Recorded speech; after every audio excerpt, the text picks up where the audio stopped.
शाहू महाराजांना नमन करतो, बिरसा मुंडांना नमन करतो, डॉक्टर बाबासाहेब आंबेडकरांना नमन करतो. या सगळ्या महापुरुषांनी तुम्हा आम्हाला जगवलं आहे आणि तुम्हा आम्हाला एक जबाबदारी दिली आहे. बाबासाहेबांनी संविधान जेव्हा लिहिलं आणि ज्या वेळेस हे संविधान या देशाला देण्यात आलं, तर सर्वात पहिला अधिकार तुम्हाला दिला तो डॉक्टर बाबासाहेब आंबेडकर यांनी तुमचा नेता, तुमचा प्रतिनिधी निवडण्यासाठी वोटचा अधिकार दिला. आणि त्याच एका वोटसाठी आम्ही तुमच्या समोर आलेलो आहोत. या पांढराबोडी सेवानगर वस्तीतले 2 तरुण आज तुमच्या समोर आलेले आहेत. मी प्रास्ताविक आणि एक माझं छोटस तुमच्यासाठी रिक्वेस्ट, पण एक 5 मिनिटं तुम्ही मला सहन करा, कारण त्याच्यानंतर हे जे बोलणार आहे ते जास्त महत्वाचं राहणार आहे. आम्ही यश असेल किंवा सुमित असेल, आम्ही रस्त्यावरच्या लढाया लढलो आहोत. तुम्ही मागचे व्हिडिओ बघत असाल, आम्ही अनेक रस्त्यावरच्या लढाया लढलो. आणि जेव्हा वाटलं की निव्वळ रस्त्यावरच्या लढाया लढून होणार नाही, आपल्याला त्या सभागृहात जाऊन आपले हक्क मागावे लागतील आणि मग त्याच्यासाठी तुमच्या समोर यावं लागेल, आम्हाला निवडणुका लढाव्या लागतील. आणि मग आमच्याकडे अनेक पर्याय असताना, म्हणजे प्रस्थापित सरकार असताना किंवा विपक्ष असताना, मग आम्ही तुमच्या समोर कुठलं एक विरोध लावून उभं राहणार नाही, या विचाराने यश आणि सुमितनी एक जन बदलाव पार्टीचा उगम केला आणि त्याच याच्यातनं तुमच्या समोर मताचा जोगवा मागायसाठी आलेले आहेत. जेव्हा हे तुमचे लेकरं लहान होते, तुम्ही त्यांना सांभाळलाय, आज ते मोठे झालेले आहेत आणि मोठे झाल्यानंतर त्यांना जबाबदारी आलेली आहे. आता ही जबाबदारी काय? मी ज्या वसाहतीत राहिलेलो आहे, मी ज्या प्रभागात राहिलेलो आहे, त्या प्रभागातल्या ज्या समस्या आहेत त्या माझ्या समस्या आहेत, त्या माझ्या घरच्या समस्या आहेत, त्या मला काढायच्या आहेत. आणि या वसाहतीला, म्हणजे जिथे पांढराबोडी, हजारी पहाड, भीमसेनखोरी, म्हणजे आज आम्ही जे फिरलो तिथली विदारक परिस्थिती पाहून माझे लोक अशात राहतात, यांना बाहेर काढून चांगलं आरोग्य देण्याचं, चांगली शिक्षा देण्याचं या विचाराने हे लोक आलेले आहेत आणि त्याला तुमची साथीची गरज आहे. मी फार वेळ घेणार नाही. मी सर्वप्रथम आपले विचार मांडून का मी निवडणूक लढतो आहे. आम्ही सगळे सेटल आहोत, पण तुमच्यासाठी का आम्हाला राजकारणात यावं लागत आहे. या दोघांची जे फॅमिली आहेत ना, ते कुठलेही राजकारणात नाही आहेत, कुठेही प्रस्थापित नाही आहेत, कुठेही पैशाचे खूप नाही आहेत मोठे. मग अशा वेळेस का गरज पडती यांना तुमच्या समोर मत मागायला यायची, हे त्यांच्याकडनं ऐकतोय. मी सर्वप्रथम या नागपूर महानगरपालिका निवडणूक 2026 मध्ये प्रभाग 13 च्या अ गटातनं जे निवडणुकीसाठी तुमच्या समोर आलेले आहेत, सुमित भालेकर, म्हणजे त्यांना तो मुलगा आहे त्याच्यामुळे मी अहो जाऊ वगैरे करणार नाही. सुमित भालेकरला इथे आपले वक्तव्य ठेवायसाठी निमंत्रित करतोय. सर्वांना जय भीम, जय शिवराय, जय बिरसा मुंडा. मी सुमित विलास भालेकर, सुमित रमा विलास भालेकर, सेवानगर इथे राहतो.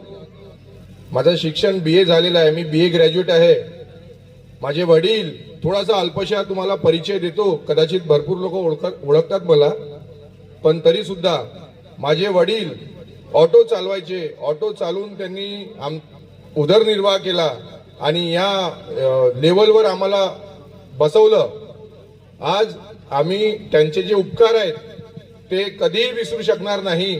त्यांनी आम्हाला या लेवलला आणून ठेवलं की आम्ही आमच्या वस्तीचा चांगलं कायापलट करू शकू. याकरता आम्ही प्रभाग 13 मध्ये निवडणूक लढतोय. यश आणि मी प्रभाग 13 अ गटाचा उमेदवार आहे. आणि यश प्रभाग 13 गटाचा उमेदवार आहे. आम्ही जेव्हा या प्रभाग 13 मध्ये फिरलो तेव्हा आम्ही भरपूर काही समस्या समजून घेतल्या. इथे गटर, नाली या सगळ्यांचे खूप मोठे ज्वलंत प्रश्न आहेत. गटर, नाली यांचे खूप मोठे प्रश्न आहेत. स्वास्थ्याचे प्रश्न आहेत. शिक्षा आणि रोजगार हे खूप मोठे ज्वलंत प्रश्न आहेत. यश आणि मी जेव्हा प्रभागात फिरलो तेव्हा आम्ही बघितलं की इथे शिक्षणाच्या अभावामुळे भरपूर लोक बेरोजगार आहेत. जेव्हा शिक्षण असतं तेव्हा रोजगार मिळतो आणि शिक्षण उच्च दर्जाचं नसल्यामुळे तो अभाव आम्ही इथे बघितलेला आहे. त्यामुळे यश आणि मी आम्ही दोघांनी निश्चय घेतला की इथल्या ज्या मनपाच्या शाळा आहेत त्यांना आम्ही उच्च दर्जाचं करून तिथे इंग्लिश एज्युकेशन आणण्याचं काम आम्ही करू. जेव्हा इंग्लिश एज्युकेशन स्लमच्या मुलांना मिळेल तेव्हा ते उच्च शिक्षित होतील आणि मोठ्या पदावर राहतील. त्यांना चांगला रोजगार मिळेल. इथे स्वास्थ्याची खूप समस्या आहे. प्रत्येक जागेवर आम्ही मोहल्ला क्लिनिकचा एक प्रोजेक्ट NMC सोबत मिळून सुरू करण्याचा आमचा मानस आहे.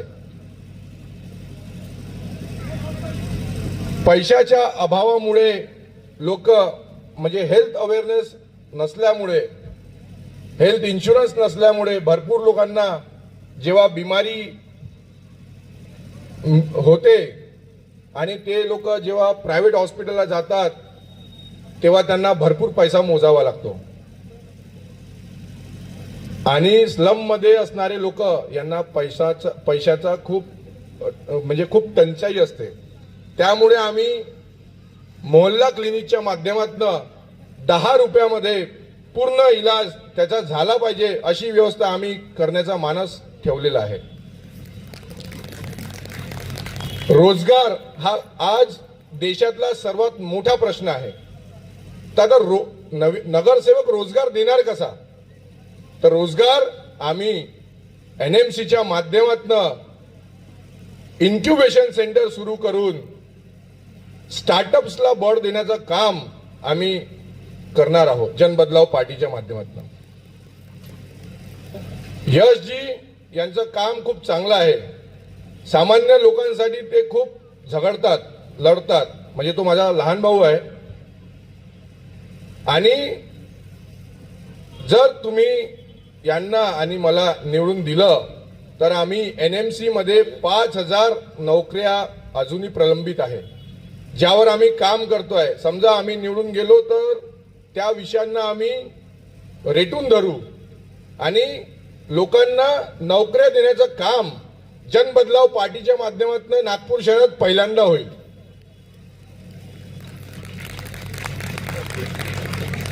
माझा लहान भाऊ विनय भालेकर हा UPSCचा स्टुडंट आहे. आम्ही त्याला बघितलं तो फार मेहनत करतो. पण कसं असतं जेव्हा ते त्या दर्जाचं एज्युकेशन आपल्याला पाहिजे असतं आणि त्यासाठी आपल्याला सुविधा मिळत नाही तर त्या सुविधाच्या अभावामुळे, प्रॉपर गायडन्स नसल्यामुळे आपण तो मार्ग शोधू शकत नाही. आम्ही जनबदलाव पार्टीच्या माध्यमातून पूर्ण नागपूर शहरामध्ये प्रभाग 13 पासून आम्ही त्याची सुरुवात करणार आणि नागपूर शहरापर्यंत त्याला घेऊन जाणार.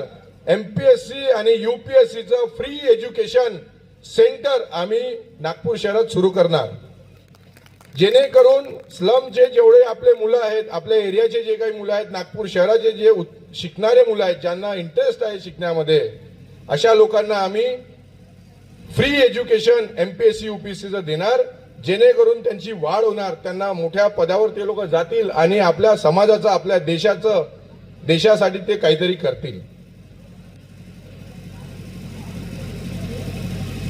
आज पांढराबोळी इथे तुम्ही भरपूर प्रमाणात इथे आलात, आम्हाला ऐकून घेतलं. सूरज भाई, मयूर भाई, इन्होंने बहुत अच्छा कार्यक्रम आज पांडरावड़ी में किया. उसके लिए मैं उनका तहे दिल से शुक्रिया अदा करता हूं. और आने वाली 15 तारीख को जन बदलाव पार्टी के दोनों अधिकृत उम्मीदवार सुमित विलास भालेकर अ और यश सुधाकर गौरखेड़े ड इनके चाबी चुनाव चिन्ह पे आप बटन दबाइए और इनको भारी मतों से विजय बनाइए और हमको आपके लिए काम करने का मौका दीजिए। जाते जाते एक शेर मेरे भाई के लिए बोलूंगा। भूख के पले बच्चे हैं हम, भूख के पले बच्चे हैं हम, एक दिन आएगा सब कुछ खाएंगे। भूख के पले बच्चे हैं हम, एक दिन आएगा सब कुछ खाएंगे। जब मैदान में उतरे हैं तो इतिहास रच के ही जाएंगे। धन्यवाद। जय भीम, जय शिवराय।